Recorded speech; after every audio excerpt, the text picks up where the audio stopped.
আসসালামু আলাইকুম। বাচ্চাটা সম্পর্কে আমি যা বলতে চাইছিলাম আপনাদের, উনি একটা ভিডিও করার চেষ্টা করে, ভিডিওর পিছনে সে আমার অনুসরণ করে এভাবে একটা ট্রেনিং করে। তো আমি যদি অনেক সময় মনে করেন তাকে বলি এগুলো করো না, তুমি ব্যথা পাবা, সে কান্না করে দেয়।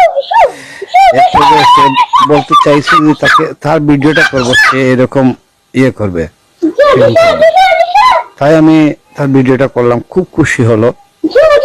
এরপরে সে আমাকে বলল তাকে নানচাক্কু শিক্ষা দেবো। কি আর করার, তার কান্নাকাটি দেখে আমি তাকে নানচাক্কু হাতে দিতে আগ্রহ করলাম। এবং সে নানচাক্কু নিয়ে কি করতেছে একটু দেখেন।